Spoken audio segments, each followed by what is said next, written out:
La ilaha illallah. Oke, pelan-pelan. Saya turunkan dari tugas fitrah perempuan dulu ya. 1. Kalau perempuan belum menikah berarti statusnya apa? Anak. Pasti ada ibu kan? Kalau sudah menikah statusnya apa? Istri. Kalau sudah punya anak statusnya apa? Ibu. Punya cucu? Itu 1. Kalau cucunya 2? Nenek. Dah. Lihat sini. Sekarang bagaimana kurikulum surga Firdaus membentuk fitrah perempuan dari status anak di rumah tangganya dulu sampai ke status paling tinggi. Yuk kita bacakan ayatnya. Quran surah 23 ayat 1-nya dulu pelan-pelan. Qad aflahal mu'minun. Sudah? Saya pernah sampaikan, perhatikan terjemahannya. Akan menggenggam kesuksesan dan kebahagiaan. Setiap insan beriman itu. Jadi kalau kita sudah beriman dan imannya digunakan untuk bersikap, bukan hanya dengan akal, Allah jamin cepat atau lambat akan diantarkan pada kesuksesan dan kebahagiaan. Bukan hanya sukses ya, tapi kesuksesan yang membahagiakan. Suami Anda sukses di pekerjaan, tapi kesuksesan itu tidak membawa kebahagiaan ke rumah. Nyaman gak? Gak membawa ketenangan, nyaman gak? Pilih mana? Kaya tapi gelisah atau miskin tapi tenang? Kaya tapi tenang. Tetap ya pilih ketiga. Lihat baik-baik. Maka lakukan semua dengan pendekatan iman. Kalau sudah pakai iman, bahasa singkatnya niatkan ibadah. Jadi ibu tugas apapun, ya, Anda sebagai anak, sebagai istri, sebagai ibu dan ke atasnya, kalau berperan dalam kehidupan, kalau ada kalimat iman maksudnya niatkan ibadah karena Allah.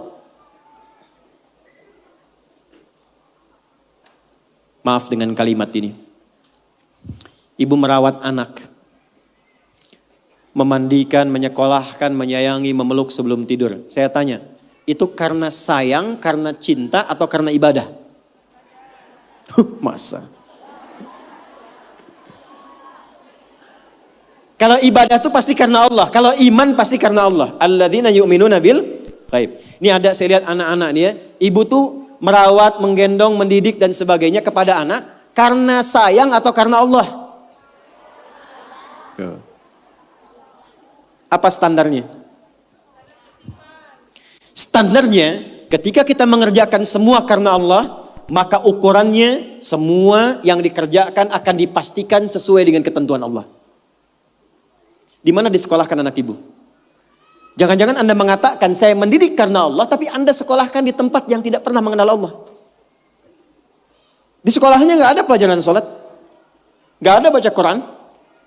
Apa yang Anda berikan untuk anak Anda? Lihat pakaiannya. Katanya karena Allah, tapi dia menggunakan pakaian yang auratnya terbuka yang Allah nggak suka. Lihat mainannya. Apa yang ia kelola dengan mainan itu? Apakah mendekatkan pada Allah atau menjauhkan dari Allah? Lihat tayangannya. Apa yang dia tonton yang menjadi tuntunan dia dalam berkehidupan.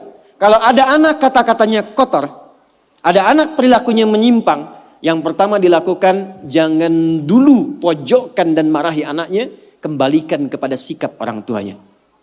Istighfar dulu. Maka mulai hari ini, kalau Anda ingin mengikuti jejak Sayyidah Khadijah, mulai sekarang gerbangnya dibuka. Niatkan semua kegiatan karena Allah. Nah, apa yang harus dilakukan pertama kali untuk itu? Lanjut ayat keduanya. Alladzina hum fi salatihim khashi'un. Pelan-pelan. Kurikulum yang pertama dimulai dari salat. Saya ulangi, dimulai dari apa? Kata Allah, penghuni surga Firdaus itu terlihat yang pertama dari ciri salatnya, bukan sekedar menunaikan salat. Tapi dia mencoba untuk mendapatkan kekhusyuan dalam sholatnya. Pelan-pelan. Ini saya belum bicara dengan suami ya. Bicara status ibu dulu. Sebagai istri, sebagai ibu, sebagai anak. Maka kalau ingin levelnya naik, mengikuti jejak Sayyidah Khadijah, maka yang pertama dibangun hubungan dengan Allah dulu. Dalam bahasa Arab, hubungan kuat itu yang sulit dipisahkan disebut dengan silah.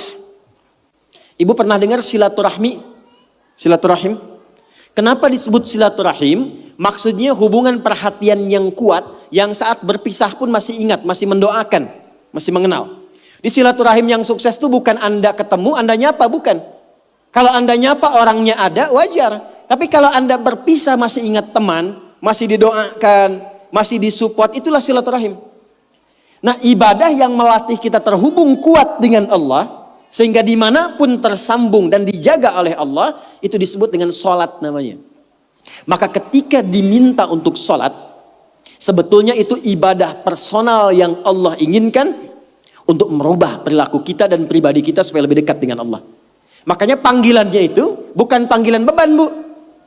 Bukan panggilan ruku, bukan panggilan sujud. Coba dengarkan kalau orang yang sedang azan, muadzin itu sholat. Ya, azan, maaf, saat sedang mengumandangkan azan. Hayya 'alas shalah. Ayo sholat. Setelah itu apa? Hayya 'alal falah. Ayo sukses, ayo bahagia. Falah itu kalau sudah digenggam jadi aflah. Orang yang menggenggam kesuksesan, kebahagiaan. Qad aflahal mu'minun. Orang beriman pasti menggenggam kesuksesan, kebahagiaan karena dia dekat dengan Allah. Maka saya kembalikan, kenapa yang pertama yang dilatih adalah sholat, dan itu mutlak bagi seorang perempuan. Karena nanti curhatan terbesar ibu ketika menghadapi tantangan dalam rumah tangga, itu akan banyak persoalan-persoalan yang diringankan oleh Allah ketika ibu optimal dalam sholatnya. Ibu bersyukurlah, catat ini kalimat saya. Kalau ibu jaga sholat dengan baik, nanti saya tunjukkan yang pernah saya katakan minimal 40 rakaat saja. 40 rakaat. Kalau yang sholat fardu berapa? 17 ya. Subuh berapa? 2. Duhur 4, asar 4, maghrib, isya. Ingat rumusnya ya. Itu nomor telepon Allah, koneksinya 24434. Jumlah 17. Sisanya 23 di mana? 12-nya rawatib. Oke. 11-nya tahajud. Ibu jaga aja dulu ini yang 40 dan lihat apa yang terjadi setelah konsisten menunaikan itu. Sebulan aja dulu. Sebulan dulu. Lihat apa yang terjadi setelah itu. Maka nanti kalau sudah terkoneksi ke dalam jiwa, sudah enak sholatnya, itu yang disebut dengan khusyuk. Suasananya beda, Bu. Bukan ngejar selesai sholat, tapi menikmati setiap bacaan dan gerakan dalam sholat. Pernah nggak ada masa-masa ketika sholat enak gitu rukunya? Pernah nggak? Sujudnya nikmat, pernah begitu? Itulah khusyuk. Itu kalau ibu sedang mencapai titik itu kemudian sholat dan minta sesuatu, itu tidak ada sekat yang terhijab yang dikabulkan oleh Allah Subhanahu wa taala. 2, saya cepat. Jangan cukupkan soleh sendiri, Bu. Karena sama-sama ingin ke surga Firdaus, kan ada suami, ada anak-anak. Maka pesan yang pertama penghuni surga Firdaus itu yang dipesankan bukan dunianya, tapi akhiratnya. Contoh, suami mau berangkat, biasanya ibu pesan apa? Hah? Hati-hati ya Pak, gitu kan? Ya, sukses ya. Pernah nggak ibu bilang pertama kali yang disampaikan, ayah jangan lupa sholat ya? Pernah nggak? Tuh. Sekarang hari apa? Yang ke masjid siapa? Laki-laki perempuan? Yang ke masjid suami ibu, yang ke masjid laki-laki. Pernah nggak ibu siapkan pakaiannya? Pernah, bagus. Pernah nggak siapkan parfumnya? Bagus. Tapi pernah nggak ibu bisikkan di telinganya? Pak, nanti pas khatib duduk di antara dua khutbah, doakan rumah tangga kita samara sampai surga ya. Pernah nggak? Belum. Padahal di situ ada pesan kuatnya. Di situ ada hikmah indahnya. Jadi ternyata sholat itu ketika dimunculkan ciri pertama, kita kemudian tebarkan ke semua anggota keluarga.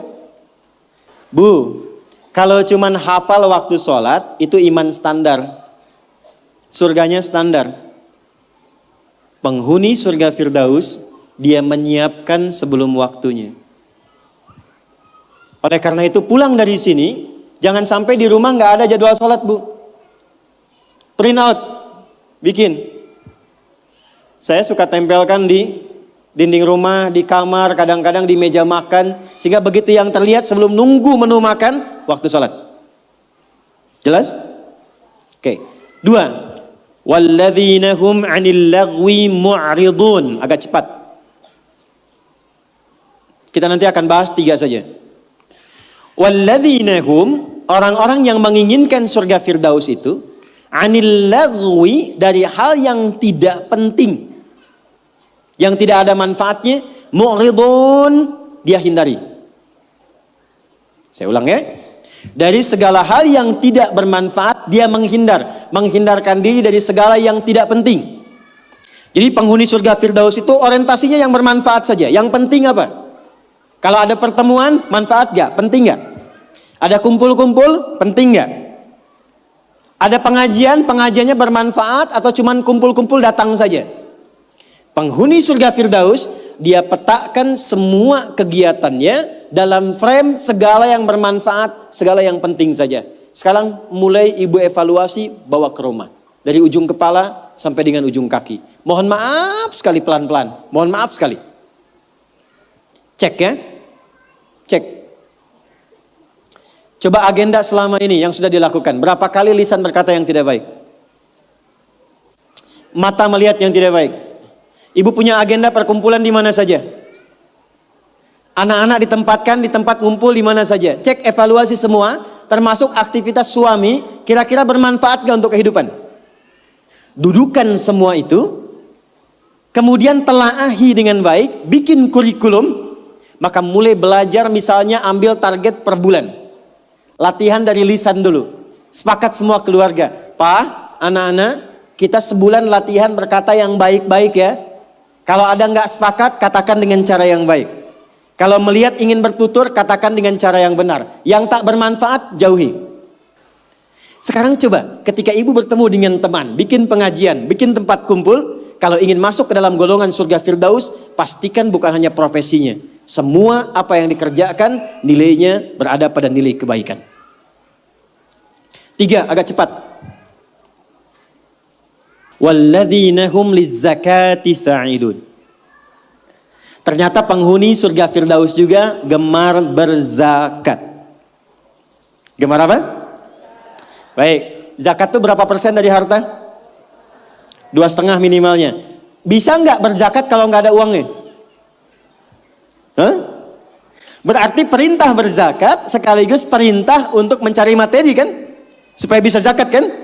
Makanya dalam Islam nggak dilarang. Silahkan suami mencari nafkah, bekerja, ibu punya bakat bisa jualan. Sayyidah Khadijah jualan nggak? Pedagang nggak? Sukses nggak? Bukan cuma sukses, sangat sukses. Hasilnya luar biasa. Nanti kita cerita. Tapi yang ingin saya katakan, ibu kalau sekarang bikin hijab face misalnya, ada yang bikin kerudung, bikin kue, bikin macam-macam, itu nggak dilarang, silahkan. Sepanjang tidak mengabaikan tugas pokok yang ada di rumah yang melekat kepada ibu. Silahkan. Tapi niatkan tujuannya untuk apa? Niatkan tujuannya untuk mengabdi kepada Allah supaya bisa zakat. Terakhir, kita gabungkan ketiganya. Saya ulang, kita gabungkan ketiganya. Uang sudah dapat. Awas ya, ini untuk pribadi dulu. Dibawa ke rumah. Ibu olah. Biasanya harta suami pun kan diberikan juga ke ibu ya. Sehingga ada adigio mengatakan, harta saya, harta suami, harta. Oke, sekarang bawa bu, pelan-pelan ya. Mohon maaf nanti dengan kata-kata saya ini, karena kita akan mencoba menata lebih baik. Dan jangan mengecilkan orang lain. Ibu bawa pulang ke rumah. Maka kebutuhan pokok pertama kan untuk pemenuhan kebutuhan dalam kehidupan rumah tangga. Tarik ke pribadi. 1, untuk pakaian misalnya. Karena kita sekarang menaikkan level seperti Sayyidah Khadijah. Berpakaian yang bukan hanya pantas. Tapi Allah sukai dan menjadi support untuk suami. Maka perhatikan pakaiannya. Apakah cara berpakaiannya dan koleksi pakaian yang sudah dikumpulkan itu betul-betul menunjukkan pakaian yang disenangi oleh Allah? Contoh, perempuan berjilbab atau tidak? Saya ulang, berjilbab atau tidak syariatnya? Yang sudah berjilbab pertahankan, yang belum kita bantu, doakan, terangkan tentang keutamaan keistimewaan jilbab. Ternyata saking pentingnya jilbab itu, Bukan hanya di dunia, di alam kubur pun ketika meninggal, kain kafan perempuan ditambah satu. Yang laki-laki nggak punya. Apa itu? Kerudungnya. Saking pentingnya. Jadi ketika dalam kehidupan dunianya pun misalnya belum mengenakan sepenuhnya, itu saat pulangnya mesti dipakaikan kerudungnya dalam kafannya. Sebetulnya apa fungsi jilbab itu? Yuk, kita tarik dulu pelan-pelan. Buka Quran surah ke-33 Al-Ahzab ayat 59. Nanti setelah itu saya tarik kepada suami untuk mensupport. Surah ke-33 Al-Ahzab ayat 59. Ada ayatnya, ya ayyuhan nabiyyu qul li azwajika wa banatika wa nisa'il mu'minin. Ada? Yudnina min jalabibihinna. Dzalika adna an yu'rafna fala yu'dzain. Ada? Asalnya Bu, sebelum ayat ini turun, itu masih ada yang berkerudung, masih ada yang tidak berjilbab. Biasa saja. Tapi tiba-tiba ada kejadian. Perempuan muslimah malam-malam ingin ke toilet diganggu oleh preman-preman Madinah dari Yahudi. Maka dilaporkan kepada Nabi, turunlah ayat ini. Maka Allah sampaikan, ya ayyuhan nabi, wahai Nabi, qul li azwajika, mulai hari ini sampaikan pada semua istrimu, wa banatika, anak perempuanmu, dan nisa'il mu'minin, bukan cuman perempuan, nisa'il mu'minin, perempuan-perempuan yang memang merasa punya iman, yang yakin dengan anugerah Allah. Yudnina min jalabibihinna, mulai detik ini kenakan jilbab oleh mereka. Dzalika adna an yu'rafna, maka ketika jilbab dikenakan, aku akan perhatikan sebagai identitas untuknya.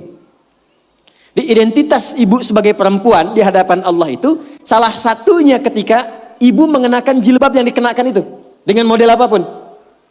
Tapi belum berhenti ayatnya, belum berhenti. Perhatikan kalimatnya. Asa ayyurafna, maka ketika dia kenakan jilbab itu semua mesti kenali. Dialah perempuan yang beriman. Fala yu'dzain, dan setiap laki-laki yang beriman mesti punya komitmen melindungi dan menjaganya. Jadi ketika ibu kenakan jilbab itu kami yang laki-laki, yang pria-pria mukmin ini, itu terikat dengan komitmen kepada Allah. Kalau ibu ada yang ganggu, ada kesulitan, kami mesti bantu. Itu asalnya. Di Allah turunkan ayat hijab, jilbab itu bukan sekedar ingin menutup, tapi memberikan kemuliaan pada perempuan. Dan ini fikih jarang diketahui laki-laki juga. Jadi ketika ibu ke pasar nih ya, kesulitan misalnya, beli beras sulit, terlihat ibu pakai jilbab tuh. Itu laki-laki itu yang melihat itu langsung respon bantu. Dan Allah jadikan itu mengikat dalam fitrah hati setiap insan beriman. Itu poinnya. Sekarang ingin saya katakan, ketika Allah memberikan hadiah yang sangat luar biasa dan mengistimewakan, diambil gak? Diambil gak? Maka perhatikan, kalau di era Sayyidah Khadijah hasil niaganya diserahkan untuk dakwah Nabi, maka di era kita dibalik, apa yang dihasilkan oleh suami diolah oleh istri perempuan, ada pendapatan dari istri dikumpulkan, coba dari situ kreasikan untuk membeli atau mendapatkan sesuatu yang Allah sukai. Punya anak perempuan, apa yang Allah sukai dari perempuan ini? Ibu kalau nggak percaya silakan ya, kasih makanan yang halal, kasih pakaian yang paling benar, nanti cek, masukkan dia ke sekolah Quran. Demi Allah saya katakan, tidak tunggu lama dia akan cepat mendapatkan hafalan Qurannya. Karena ibu menyiapkan dia untuk mendapatkan kalam Allah dengan penampilan yang Allah sukai.